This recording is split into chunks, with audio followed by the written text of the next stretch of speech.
has taken over. Let's go. It's Ferrall. Coast to coast. Steaks, chicks, stacks. You and I are going to make a lot of money.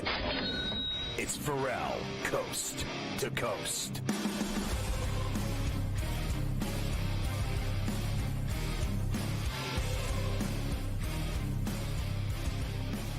It's Ferrall on the bench, coast to coast, in the biggest way possible, hanging out the bad seat, a broken a bad apple with a bad attitude. We are live in New York City, the Big Apple. Ooh, people dressed in plastic bags, directed traffic, some kind of fashion shake-it-up, should be, along with the gangster himself, Carver High, the original OG.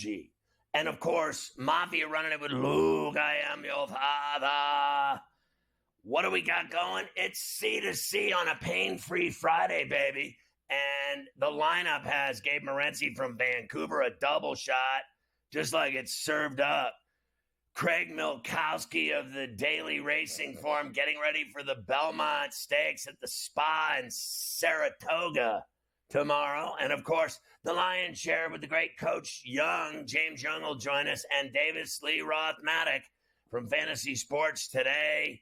He'll hook up with us and give us his plays for tonight as well. They're live in Muirfield, in the Village, at Jack's tourney. Of course, the Memorial going on right now in Ohio, Carver High. And I see that Mr. Scheffler has taken the lead over the Angry Inch. Yeah, Adam Hadwin, who, of course, was the first-round leader yesterday, Scotty, with 6 under, shot even today, finishing up with a double bogey on 17 that put him back at 6 under. So Scotty Scheffler's come out here in the afternoon, already 2 under through 5. Already, let me see here, minus 140 to win the tournament on Friday afternoon at 3 o'clock. I mean, I just can't have it. I think I got minus money on Friday afternoon with 2.5 days to go. I mean, you've got to be kidding me. I'm going to do whatever I can. It's probably going to be a waste of time, but I'm going to do whatever I can, Scotty, over the next couple of days to go after this guy.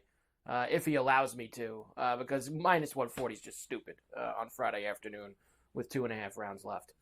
Yeah, and all he does is take over tournaments, and he's unbelievable. Like we said yesterday, he was complaining about his aftermath of being arrested in Louisville at the major at Valhalla, and now he's out knocking in birdies, and that's through 5 holes that he's taken the lead.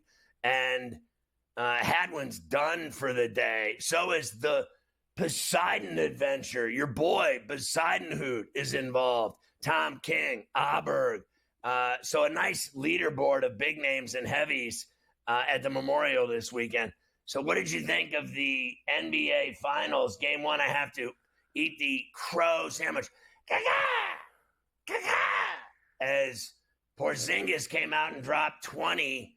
And what did he hit? 8 of 10 shots, his first 10 shots.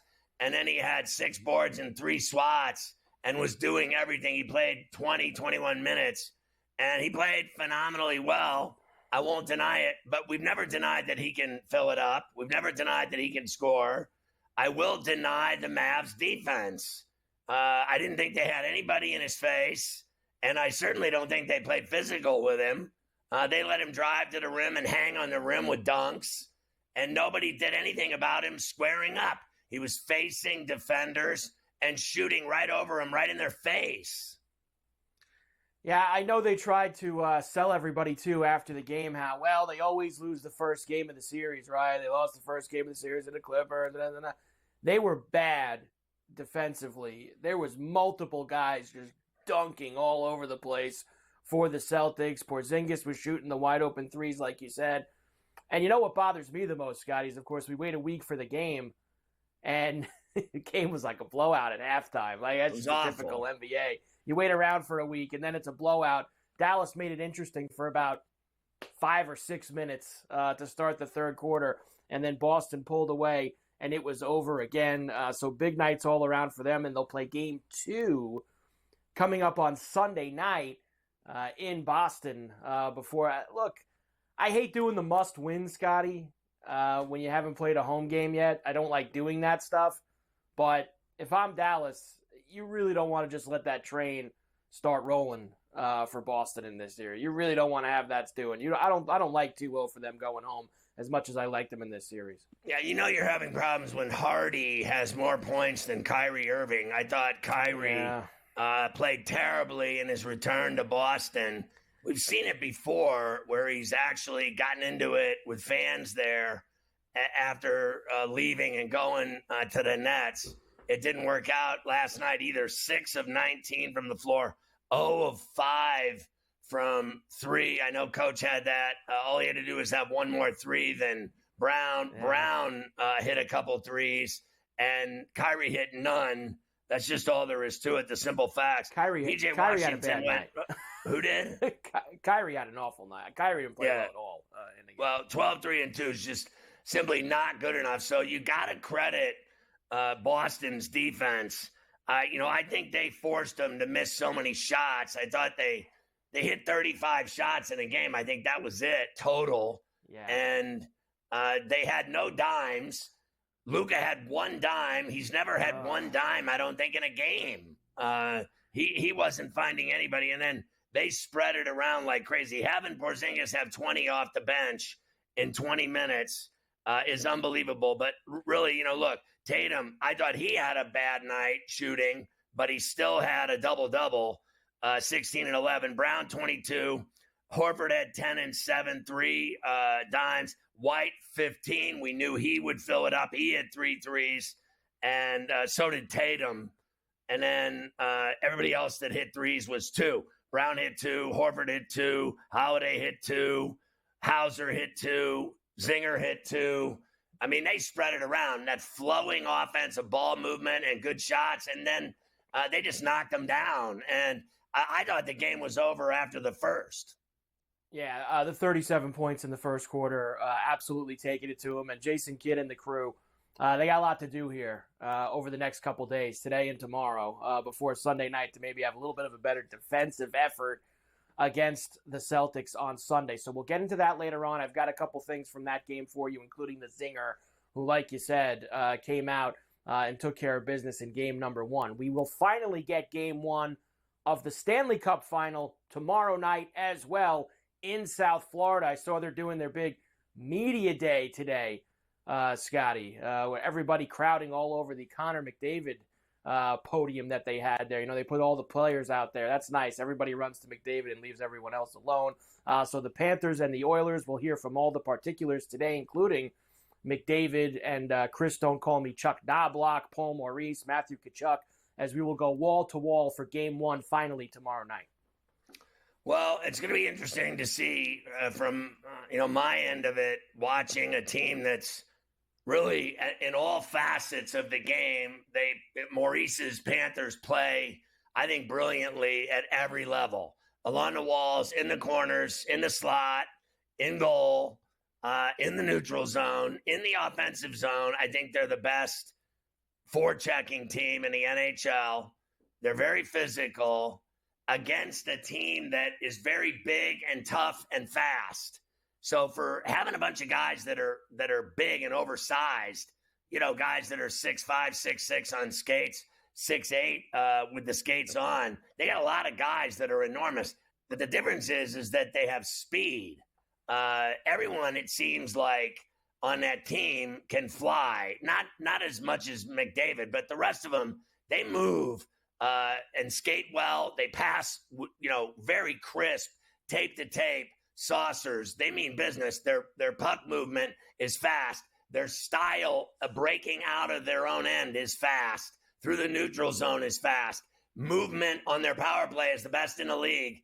And then I think their penalty kill is the best in the league. So you're talking about two teams that do a lot of things really well going into this series. So it should be brilliant hockey. We got that today and a lot of baseball, including, Scotty, potentially a big injury for the Yankees last night. Oh, no, the humanity of it all.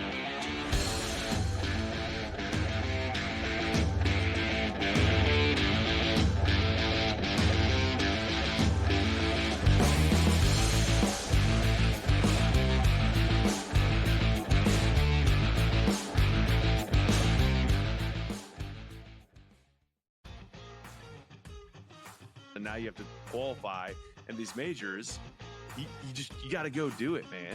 Like, and it just comes off really petty to sit up there and be like, I'm not. You know what you signed up for. So I don't like the pettiness. And I 100% think Taylor Gooch should be in the major championships. Mm-hmm. So in the same note, I'm saying this, but also it's like, hey, this is the world in which we live in right now, and you don't deserve anything. Only on SportsGrid. Using the parlays against one another, right, and being able to get a little bit of juice consig, I found to be a little interesting. Believe me, all the rhombuses and parallelograms are constantly trying to search and find out those things every day. It's one of the battles that you know, as you expand the menu, you encounter new battles. Game time decisions. Only on SportsGrid. How fragile are these guys? It's amazing. They're supposed to be the greatest athletes in the world, and yet they can't walk and chew gum at the same time without getting hurt, for goodness sakes.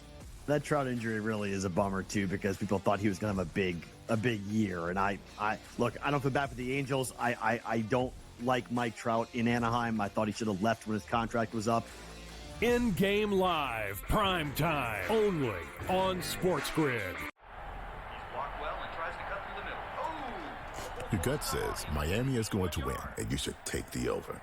Your gut also said your NFT selfies would only go up in value. They didn't. But your head is on SportsGrid and knows the QB is in concussion protocol.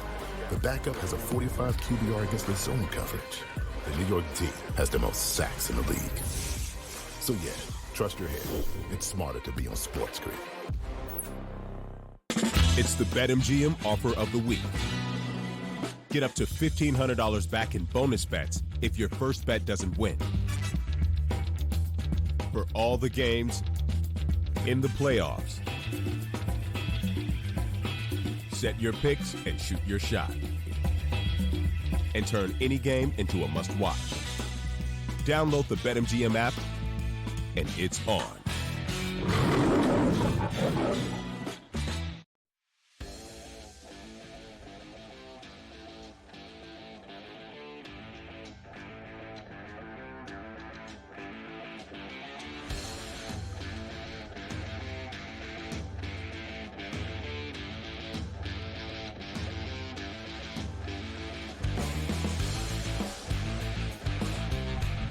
You can catch Sports Rage every night at 10 East till 1 in the morning on SportsGrid. All of our affiliates on the TV side, all of our streaming networks that we're on radio, on Mightier 1090, ESPN Radio in San Diego, near Tijuana, do you wanna? From Baja to the Canadian Rockies, all over the West Coast on 1090, booming. Plus, Sports Byline USA, all their affiliates out of San Francisco, DPEC holding it down for us in the city, bada bay, yay, in the way, yay. And on satellite radio all over the Southern Hemisphere on Sirius XM. Our channel is 159. Catch Sports Rage. If you miss that, at least you get him every day on C2C right here, a double shot. And I want to start with the Edmonton Oilers today. I was just talking about their size, their speed, how they skate out of their end, how they skate through the neutral zone, how they move the puck in the offensive end. Tape to tape to tape to tape. It's crazy, their speed and quickness, and their power play sickening. Their penalty kills the best in the NHL. Their speed, frankly, Gabe, reminds me of the Penguins when they won back-to-back in 16 and 17. They were just faster than everyone in the NHL, haggling. They had all these guys that could haul ass, and even Letang at a high speed. Do you believe that their skills and speed and special teams even out all the talk of how brilliant this Florida team is at doing everything on the ice at both ends? No, it's a good breakdown of the Edmonton Oilers. And not only are they fast skaters, Scott, because there's a lot of fast guys. You know, obviously, it's a National Hockey League. It's the pace that they play at. It's the tempo that they play at. They make you think extremely fast, and you don't really have time to think. It goes from 0 to 60, bro, in a heartbeat. I was sitting right behind the net at two of the games in the series against the Oilers, And I swear to God, man, Connor McDavid would be like 150 feet away from the net. And 0.4 seconds later, bro, he's in the slot. It's like, what? And, you see how fast Bouchard, his shot comes in. Everything happens so fast. And then conversely, Florida's strength is they really relentlessly forecheck you. They cause a lot of problems, Florida, by attacking your defensemen. They come in, they're boom, boom. They crash you behind the net. The puck bounces out. They get control. They play a lot of their game up against the boards. I know hockey people like to call it the wall now. But to get into technical terms, the Panthers win the battles along the wall and in the board area, and Edmonton win the battle in open space. So who's going to be able to create more space for themselves? And something that's being underrated here, Scott, is the Edmonton Oilers' size that you just talked about. They're not like, they're a skilled team, but, you can beat them up a little bit. No. Dude, they have Corey Perry. They have Darnell Nurse. They have Evander Kane. They've got tough dudes on this team and big dudes. They're physically bigger, actually. Like, statistically, they're bigger than the Panthers are. And, you look at the Panthers, Scott, the Rangers are an older, slower team. They're not a speed burning. They don't play fast, the Rangers. The Boston Bruins, bro, play in quicksand. You know what I'm saying? Dude, the Panthers have been in this little Eastern Conference bubble. West is best, bro. They sling it around in the West. It's a higher tempo of hockey. There's a lot to like about the Oilers, in my opinion. I know everybody's bigging up the Panthers here, Scott, but I like the Oilers in 6 in this series. There's all the talk about Skinner. Skinner's been unbelievable, bro. The last 8 games, Skinner 6-2 with a .920 save percentage. The last 8 road games, he's 6-2 with like a 9.13 save percentage. He's been solid on the road. I like the fact that the Oilers get 4 potential games on the road. Home ice is not an advantage; it's a disadvantage in the National Hockey League. And the key is, Scott, the power plays. So the Florida Panthers special teams are so good and all this and all that. Okay, fine. The Edmonton Oilers team speed, guys, it's like wide receivers. They get open, right? You're on the Panthers, and whether you want to do it or not, you're not going to have a choice. You're like, damn, if I don't trip Leon Draisaitl right now, he's going to have a scoring opportunity. I got to trip him. And it leads to the Edmonton Oilers getting on the power play. You look at the stats, guys. The Edmonton Oilers have killed off, Scott, 28 consecutive penalties, bro. 28. Dallas were 0 for 14 on the power play. They couldn't score on them. The Canucks couldn't score on them. 28 consecutive PK kills. 94% penalty kill rate. And, on the flip side, Scott, they score 37% of the time when they're on the power play. The Florida Panthers only score 23% of the time on the power play. And they give up. They have a good PK. 88% is awesome as well. But 93, the Oilers have a better power play, and they're better on the PK as well. Skinner's not a problem right now, and you and I talked about it. Now's the time for Connor McDavid to prove his greatness and put his name on that damn cup. Are you surprised that I saw a survey I read, I think maybe it was LeBron did it, of like 12 coaches, 12 executives, and literally out of 24 picks. So they did it based on everything. Like, they based it on, every facet of the game, who was going to win this series. It literally 3 picks were for the Oilers and 21 picks were for the Panthers. Are you surprised that everyone thinks this is so automatic for the Florida Panthers? I think it's crazy.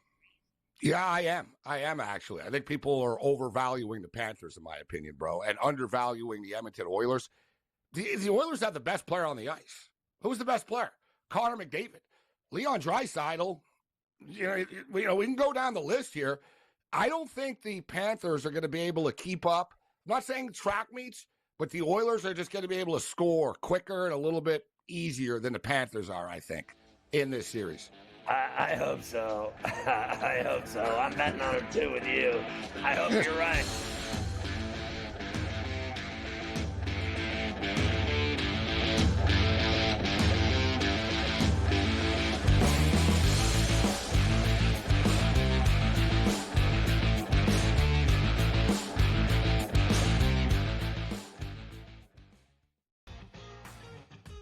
Anybody remembers that famous chip in that Tiger Woods hit at 14, long and left after he tried to go for the full flop, leaves it short, then chips in for par, goes on and wins. You know, that you can't miss left there. And it's all you're hitting off the tee is a full iron. You're hitting full iron into the fairway, and you're hitting a 138-yard fade pitching wedge. And you can either hit it on top of a minivan or you can't. Only on SportsGrid. 1.81 goals against average, 920 save percentage. He's also 6-2 in his last 8 road starts as well. The Oilers are a great road team. I actually think it's an advantage for them that they don't have home ice, that potentially 4 of the games are on the road. We've seen 56% of the games this year in the NHL playoffs, the road team has actually won. Sports Rage Late Night, only on SportsGrid. You're going a little deep bomb hunting here. We don't care that we have the one heavy favorite with Rory, a couple other guys like Fleetwood and Tagala, etc. You're going to go a little deeper down the board. This course, I think, is going to play a little bit more to the wedges. They have, what they did is they've renovated it to basically block off some of the bombing alleys for these guys. They've narrowed the fairways. Ferrall Coast to Coast, only on SportsGrid. Garrett Cole is getting ready to come back, too. I guess look, they've played great without him, but you're not going to say to Garrett Cole, look, don't come back. I mean, it's a ridiculous conversation to have. They're not going to take any unnecessary chances. And look, they're at the point where they have a lead. They certainly are going to make the playoffs, I would say, barring some sort of complete collapse. And that's all it takes. Newswire, only on SportsGrid.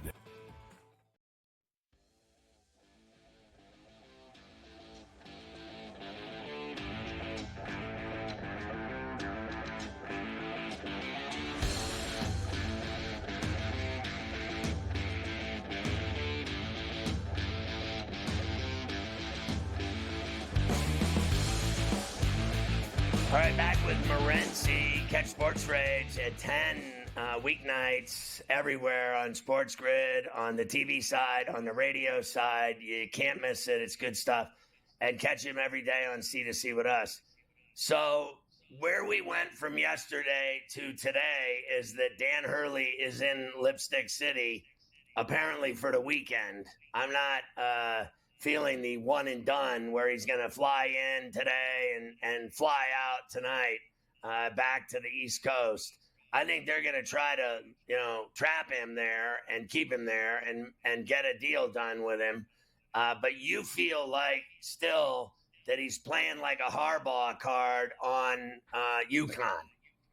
I do. And I think the fact that Coach Gino got a long-term contract extension recently upset him. There's a lot of parallels between him and Harbaugh. And, Harbaugh beat Ohio State, wanted an extension. Every time he did something positive, he wanted more money. And then winning the championship, was always never enough. And Harbaugh used the NFL for a couple of years. Now, I'm not saying, Scott, I agree with a lot of the stuff you said about the Lakers and L.A. and all that type of stuff. But it's so out of the blue, Scott. Is Hurley going to uproot his life? It wasn't like this has been a long time in the works. It wasn't like they were working on this. This is like, boom, come to L.A. and bam, here's a blank check and change your life. And I think he's going to give UConn an opportunity. We'll see how it plays out. The fact that there hasn't been the outright denial yet, but let's not forget, Harbaugh met with the Vikings last year, bro, right? And then won a national championship with Michigan and then left after. So I think maybe the Coke machine is starting to get rocked a little bit here, Scott. But, Windhorst is he's not a hype guy. A lot of these media reports, but I trust Windhorst. And Windy said basically that they're just getting to know each other. Like Hurley's listening to them, that this is, it's kind of out of the blue. Hurley's going to listen to what they have to say. And, by the way, Windhorst brought up the fact that he's talking with UConn at the same time right now. And UConn reportedly, Scott, right on cue, are scrambling to put together the extension and the offer. So let's see how I heard they already have. I heard they've already offered him way more money to stay. And they should. And I don't, dude, the thing with the Lakers, it's a short-term deal, man, right? You got LeBron for a couple of years and stuff. I just don't think he can win. It's nothing against him. I think he's a great coach. I think the Lakers are a great organization, but I don't think the coach is the issue there, Scott. That's just my deal with that. But, is he going to end up in the NBA eventually? Probably, if this is where we're going. Jay Wright always got offered. He always said no, right? So I'm interested to see if Hurley, but I get the feeling Hurley stays in college, Scott. I'm going to stick to my original. Wright actually, he was the first guy to dive out of college basketball because I think he saw the break coming from the waves, that it was changing. And the NIL stuff, that might have an effect on Hurley thinking, I can't keep up with this at UConn, right, too? You're right, Scott. How much money does UConn really have for NILs and all that? About the Dodgers. So the Dodgers are in the Bronx this weekend. I'm hearing now that Soto will not be in the lineup tonight. He's got inflammation in that forearm, and they were worried about it, and they looked at it today. He will not play tonight. Ohtani's hit 130 in Yankee Stadium. He's had 4 home runs. I think he's driven in 6 runs. But he has not hit well at Yankee Stadium. But that was not with the Dodgers. Do you think that'll change this weekend? And do you think it'll hurt them significantly not having Soto? I think it'll hurt them if they don't have Soto for the long term. The Yankees, I was there last year at Dodger Stadium, and the Yankees took 2 or 3. I was at the game when Aaron Judge got hurt. So I know Soto didn't get hurt versus the Dodgers, Scott, but the night before. So last year it was Judge. So this year it's Soto. I do like the Dodgers to take 2 or 3. I think they kind of were looking ahead to the Yankees when they were in Pittsburgh this week a little bit. Always excitement. I think Ohtani will go deep, but I don't think he's going to go off or anything at Yankee Stadium. I think the struggles could continue. I'm looking for Mookie Betts, though, the former Red Sox, to go back to Yankee Stadium. Mookie's hot right now, Scott, the last couple of days. So Mookie at Yankee Stadium, short porch. Look for Mookie Betts, actually, to go deep. But I do like the Dodgers tonight, Scott. Yamamoto on the hill. Yeah, and I got to go. Take the Blue Jays tonight. It's a buy-in on the Jays. All right, the Jays you got to go tonight. this weekend. Oh, yeah, you got to go to one of them, bro. I think I'm going to go Sunday night to see that game, the Yankees and Dodgers. And then next 6 week of I'm the in last Vegas. 14 MVPs. I got to go to everything fights, Vegas. I'm going to see the dad.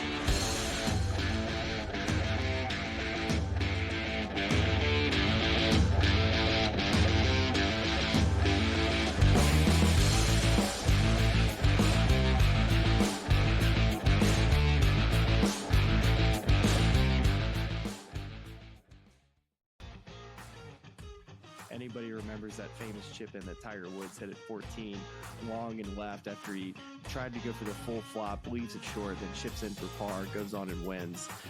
That you can't miss left there. And it's all you're hitting off the tee is a full iron.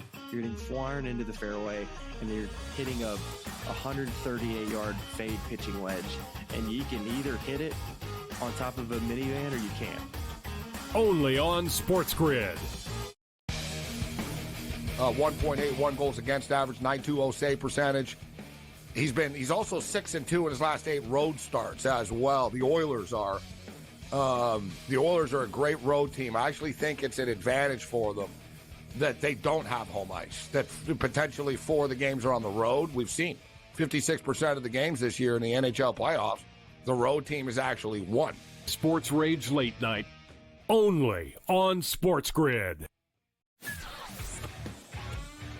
You're going a little deep bomb hunting here. We don't care that we have the one heavy favorite with Rory, a couple other guys like Fleetwood and Tagala, etc. You're going to go a little deeper down the board. This course, I think, is going to play a little bit more to the wedges. They have, what they did is they've renovated it to basically block off some of the bombing alleys for these guys. They've narrowed the fairways. Ferrall Coast to Coast, only on SportsGrid.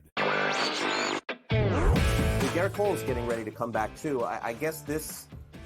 Look, they've played great without him, but you're not going to say to Garrett Cole, "Look, don't come back." I mean, it's a ridiculous conversation to have. They're not going to take any unnecessary chances.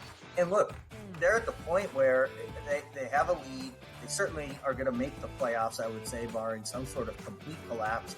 And that's all it takes. Newswire. only on SportsGrid.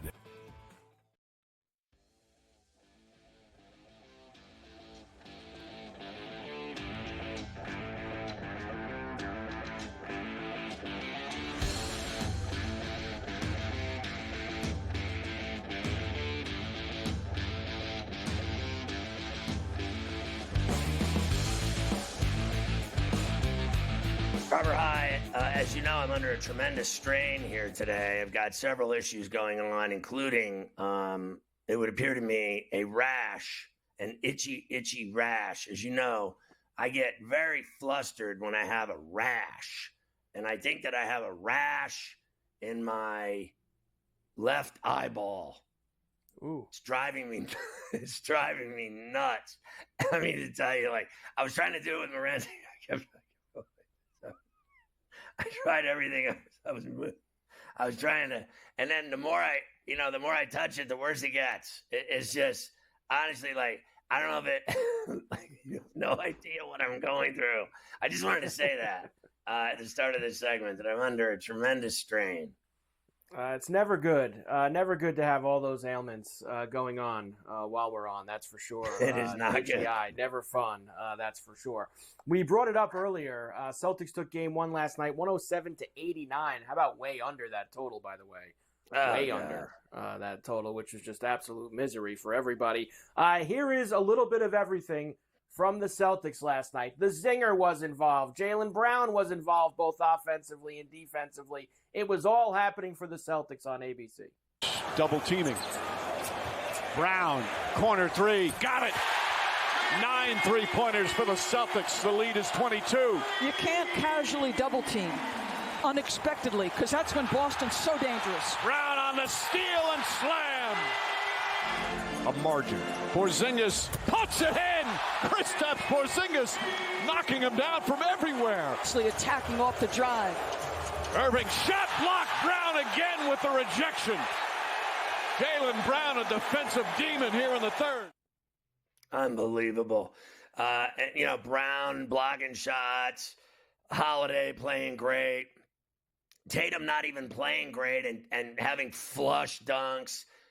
Porzingis flush dunks. Listen, I was wrong about him coming out after a month, and it was longer than a month. It was 38 days.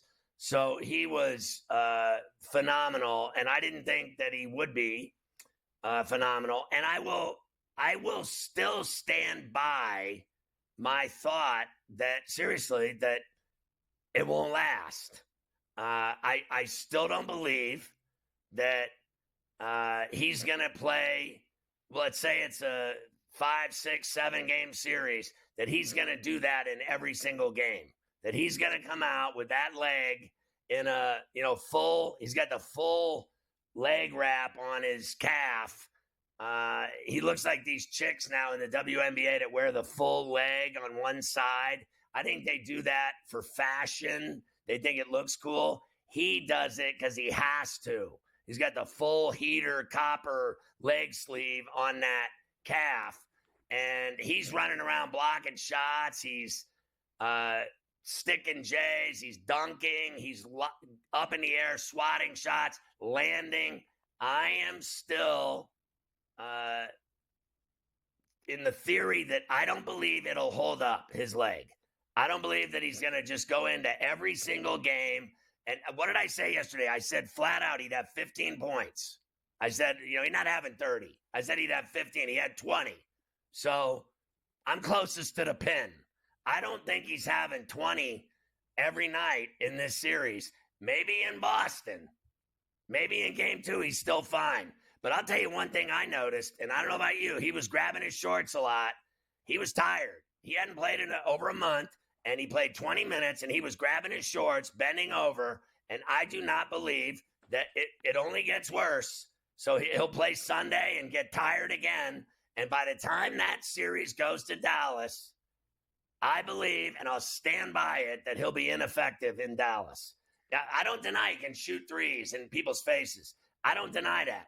But if they play some defense for effing once in this, that they didn't play any last night. They played no defense last night. They just got lit up last night is what they did. So if you want to play that way, you're going to lose the finals. If you don't adjust and play defense on him, he will roast you because he can shoot right over you. Yeah, I think there's a couple things here with him, Scotty. First of all, if he's going to just play, you want to call it limited minutes, not a full complement, 20 to 25 minutes, and they're going to get that kind of burn out of him, they're going to be in pretty good shape. Second, I think the one thing that kind of neutralizes, like you were saying, him eventually as this series going on, getting more tired, is that there's like 2 or 3 days off between every single game. I mean, it's not like the regular season where you're playing 3 out of 4 nights or a back-to-back. Like, they got 2 or 3 days. Like, they're not playing again until Sunday night. He only played 20 minutes last night. You'd think he's going to be in pretty decent shape for that game and the ones going forward. If they don't push him, they'll be all right. But if it's only 20 minutes, you can't expect 20 points every single time. That was pretty. He came out firing last night. Here he is, Scotty. In fact, let's hear from the Zinger. Happy to be back out on the court. Yeah, I think obviously what helped me is just even from the walkout before the game and then getting on the court, getting that kind of support was, was unreal, and the adrenaline was pumping through my veins, and that definitely helped. Obviously, it wasn't ideal that I was out for such a long time, but I did everything I could to prepare mentally for this moment coming back, and it paid off, and we got the job done tonight and had a good game and happy about the result. You're talking about treatment as well in these 3 days where they will work on his calf. This guy will have massages for 12 hours a day.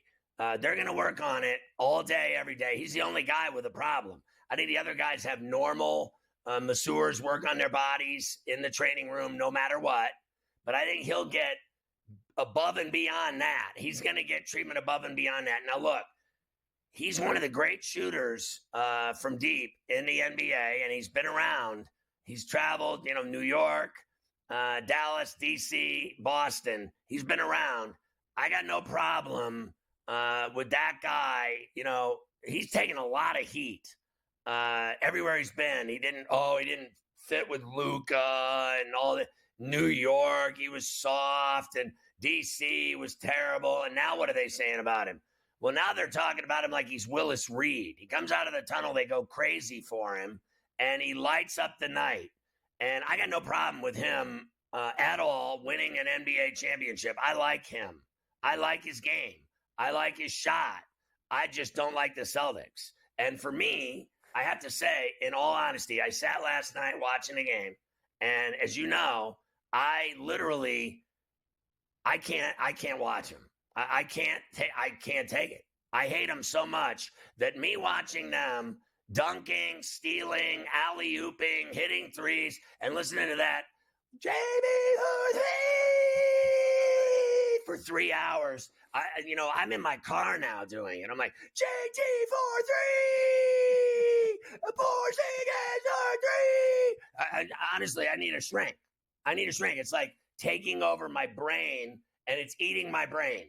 The Boston Celtics they're like a virus. I have tapeworm in my brain watching them. I can't even watch the game. When they were up 59-28, I was like, I'm in bed. I'm out of here. I get up at 5 a.m. to ball. I'm like, I'm done with it. I can't even watch. My son's like, I want to watch the game with you. I'm like, I don't even like you either.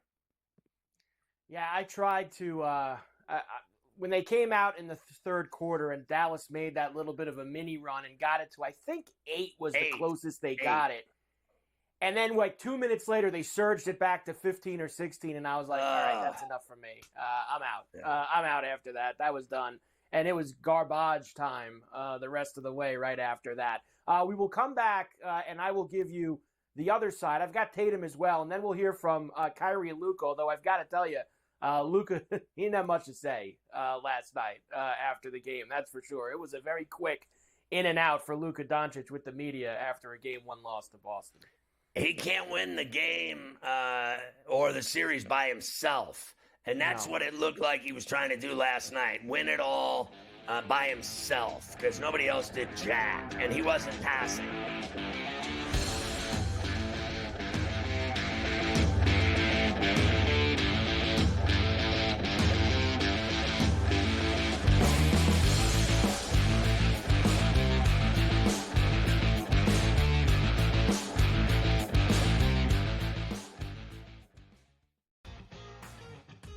Anybody remembers that famous chip in that Tiger Woods hit at 14, long and left after he tried to go for the full flop, leaves it short, then chips in for par, goes on and wins. That you can't miss left there. And it's all you're hitting off the tee is a full iron. You're hitting full iron into the fairway, and you're hitting a 138-yard fade pitching wedge. And you can either hit it on top of a minivan or you can't. Only on SportsGrid. 1.81 goals against average, 920 save percentage. He's also 6-2 in his last 8 road starts as well. The Oilers are a great road team. I actually think it's an advantage for them that they don't have home ice, that potentially 4 of the games are on the road. We've seen 56% of the games this year in the NHL playoffs, the road team has actually won. Sports Rage Late Night, only on SportsGrid. You're going a little deep bomb hunting here. We don't care that we have the one heavy favorite with Rory, a couple other guys like Fleetwood and Tagala, etc. You're going to go a little deeper down the board. This course, I think, is going to play a little bit more to the wedges. They have, what they did is they've renovated it to basically block off some of the bombing alleys for these guys. They've narrowed the fairways. Ferrall Coast to Coast, only on SportsGrid. Garrett Cole's getting ready to come back too. I guess this. Look, they've played great without him, but you're not going to say to Garrett Cole, "Look, don't come back." I mean, it's a ridiculous conversation to have. They're not going to take any unnecessary chances. And look, they're at the point where they have a lead. They certainly are going to make the playoffs, I would say, barring some sort of complete collapse. And that's all it takes. Newswire, only on SportsGrid.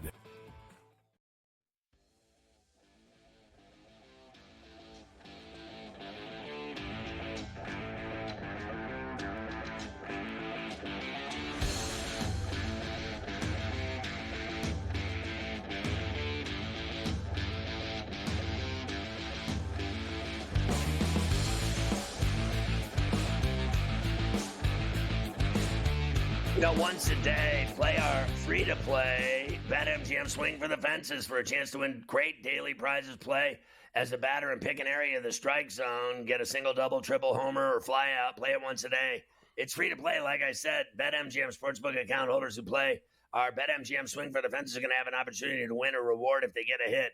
Reward types include parlay boost tokens, odds boost tokens, single-game parlay boost tokens, bonus spins in eligible casino states, and even bonus bets. You gotta use the rewards, though. They expire in 24 hours, but it's still kick-ass. Carver High's been ripping doubles, homers, singles, triples every day this week and getting magnificent rewards out of it. He's loving life at BetMGM. Check it out, BetMGM.com, or download the mobile app and sign up today on iOS or Android for the BetMGM mobile sportsbook app. You're going to love it. Yeah, we roped a single today, and we were able to get a parlay boost token that we used on a couple of our taters that we're going to divulge later. So we used a few taters later on in a parlay boost token. Scotty Scheffler makes another birdie on the 9th hole. He is now 8 under, 2 shots ahead of Adam. It's just frustrating because like you can't even jump on the wave because he's minus 150. Like you barely bet him before the tournament because he was plus 350 before they started. How is it possible that he's that much better than everyone else? I know. I'm going to guess that people probably said the same thing. I don't want to put him in the Tiger Woods category, but it's got to be kind of like that. Well, that's what he's doing. Like the odds and how it's just think about how many holes of golf are left for the guy to be that price is sick to me. So it's just like, just keep going in for other guys. Like meanwhile, he's so boring. I know it's paint dry. It's awful. Absolutely. He's not our guy, Damon, who's bucket hats and beers. I need somebody. That's with what personality. You need. I'm trying to watch juice out there. I'm trying to watch this second season of this Full Swing. Oh, okay. Did you start it yet? I'm watching it. Yeah. And I gotta tell you, like, these guys are kind of cheesy, bro. Yeah. They're like really nerdy, cheesy. I know they got tons of money, so they think they're cool because they have all the toys and the hot wives and the big mansions. Yeah. But when you're a dork, you're a dork. It's that simple. Like, I have a dork meter, and I'm not a dork, okay? I'm cool. I'm like Fonzie. But these guys, honestly, like, I love Rory, but he's a dork. He's like kind of like really nerdy. Like, I don't know what's going on with him. Like, he can't even have an affair right. Like, he's like, you're trying to hide that you're sleeping with the chick from CBS, but you're hugging her after interviews. Like, you got to be a little shrewder than that. You know what I mean? Like, we'll meet afterwards behind the bar in the car, and we'll go from there. I can't be seen with you in public right now in the middle of my divorce. Meanwhile, this guy's like slapping her with kisses and hugs on the set at CBS. Like, honestly, he's a dork. Honestly, I may have to check him off my list and just go with the Irish Bear and the great Scotsman McIntyre. I'm going to have to go with pure drinkers and guys that smoke and guys that party. Honestly, whiskey guys. I can't have all this other stuff. I may go live on you. I may go live. Hey, Liv playing right now in Houston, first round going on right now. I know, yeah. We'll give you an update on that. I saw the pregame show on SportsGrid. We had the pregame rocking right here on the grid. Jason Tatum, we mentioned the zinger being back. Tatum said after the game last night, you can see when everybody is out there how dominant a team that we can be. Here's Tatum. I mean, you always want to have your team at full strength. We're a good team, right, when guys are down, but we're really, really special when we have everybody. I think I said it earlier how seamless his transition was after being away for 6-7 weeks and coming into the game and having the first half like that. That was a big spark for us to start the game.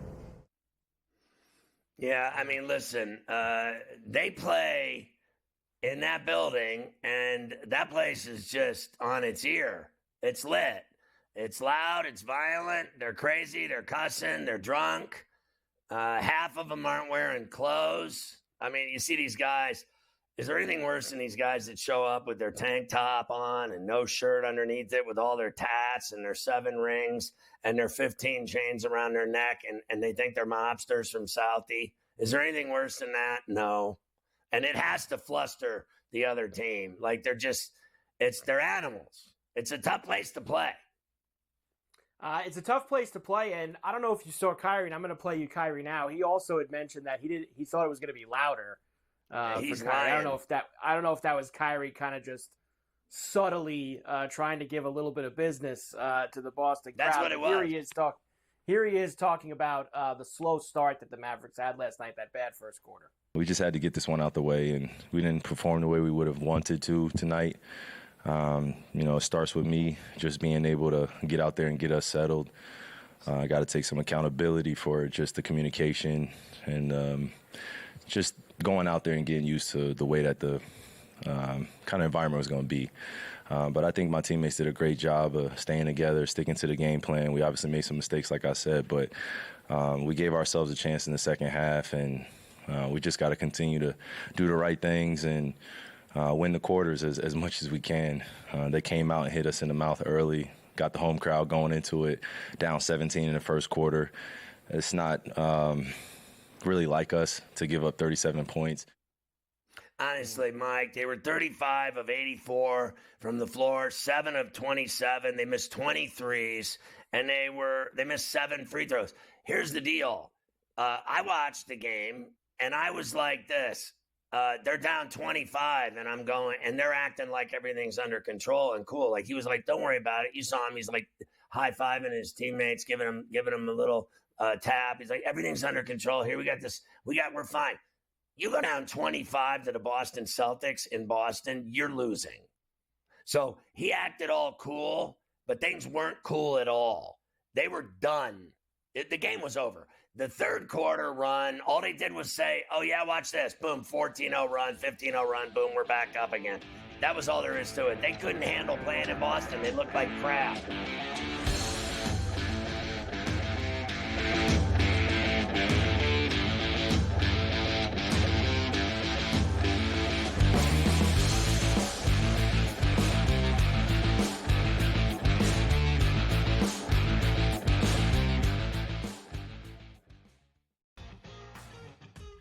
Anybody remembers that famous chip in that Tiger Woods hit at 14, long and left after he tried to go for the full flop, leaves it short, then chips in for par, goes on and wins. That you can't miss left there. And it's all you're hitting off the tee is a full iron. You're hitting full iron into the fairway, and you're hitting a 138-yard fade pitching wedge. And you can either hit it on top of a minivan or you can't. Only on SportsGrid. 1.81 goals against average, 920 save percentage.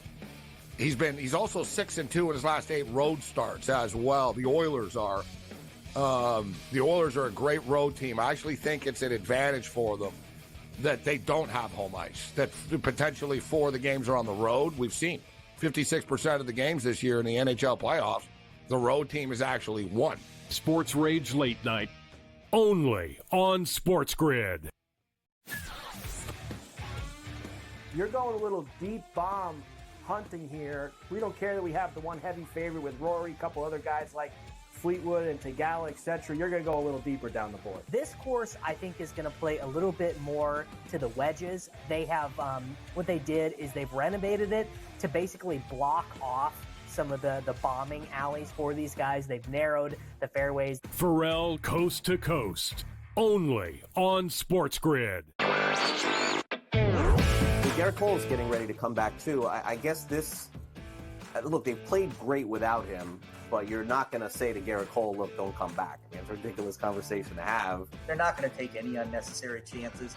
And look, they're at the point where they have a lead. They certainly are going to make the playoffs, I would say, barring some sort of complete collapse. And that's all it takes. Newswire, only on SportsGrid.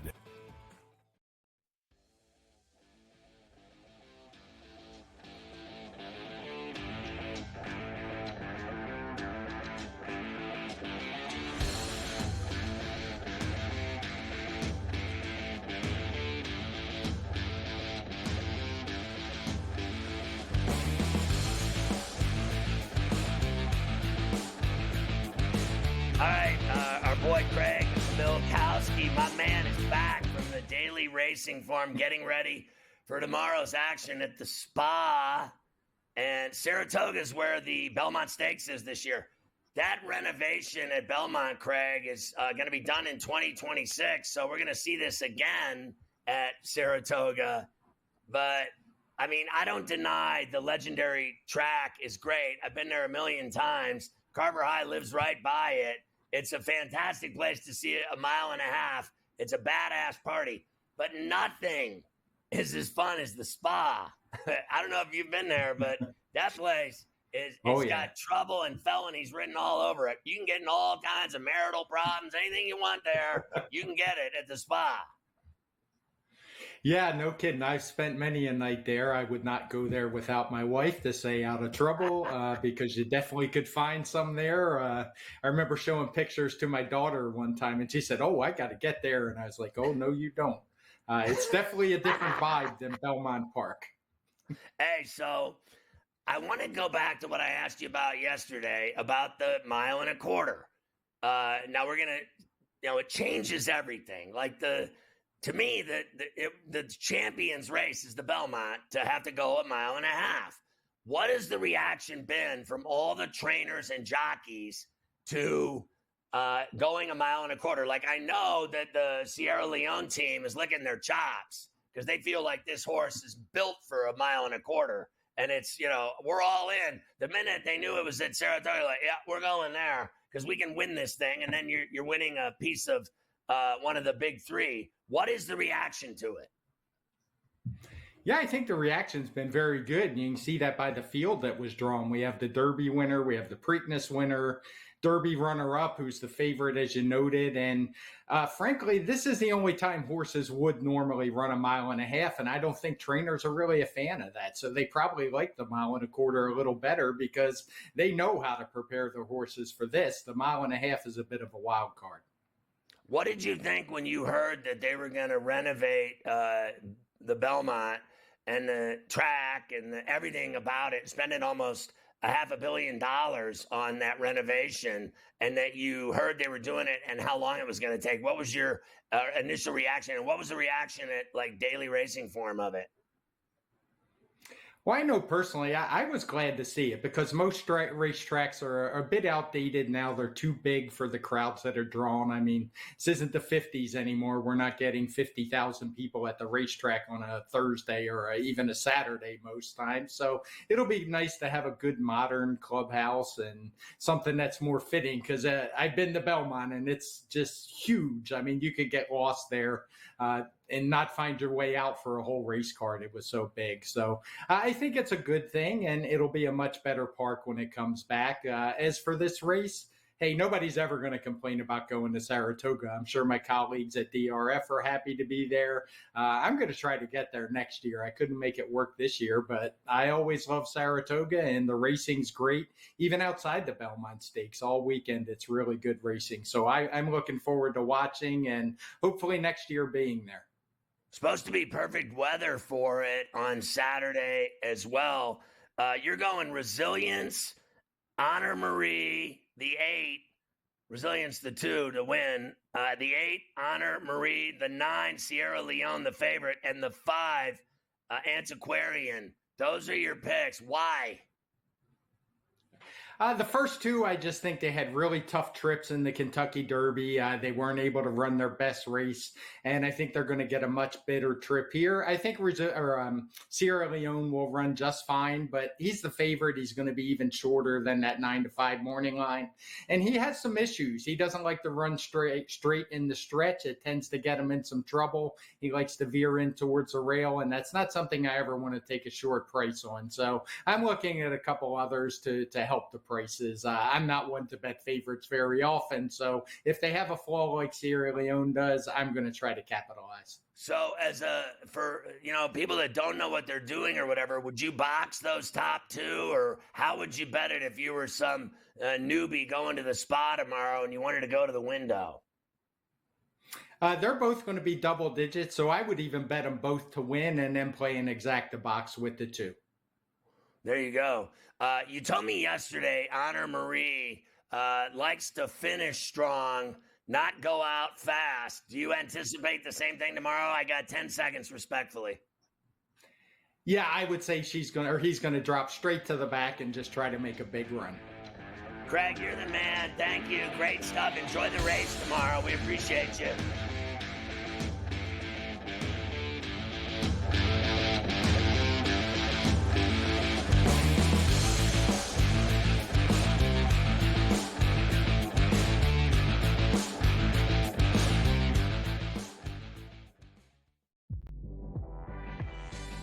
The Warriors learn some of that split action that they run offensively and bring it to your own team. Folks, the name is Kenny Atkinson. Every time there is a job with a young core that needs to take the next step, I always think of Kenny Atkinson. Only on SportsGrid. The numbers might look crazy, especially depending on where you think Jared Goff falls in the National Football League. I would consider him, maybe as crazy as this sounds, a top 10 quarterback. And again, the theory behind paying your quarterbacks and your top-rated players, pay them earlier. The longer you wait, it only costs you money. If you have a top-flight wide receiver, pay him here. The early line. Only on SportsGrid. The Bostonian versus the Book. That was Aaron Rodgers' thing. It's your quarterback in the first round. Yeah. It's a luxury pick. We don't have the luxury. We're trying to win right now. I'm in a window right now, and you're going to say, no, we're going to plan this for the future. With a guy who had 4 years, 4 seasons ended by injury. 4. Like, Michael Penix is a walking injury. Like, what are you doing taking him in the top 10? The Bostonian versus the Book. Using the parlays against one another, right? And being able to get a little bit of juice consig, I found to be a little interesting. Believe me, all the rhombuses and parallelograms are constantly trying to search and find out those things every day. It's one of the battles that you know, as you expand the menu, you encounter new battles. Game time decisions. Only on SportsGrid.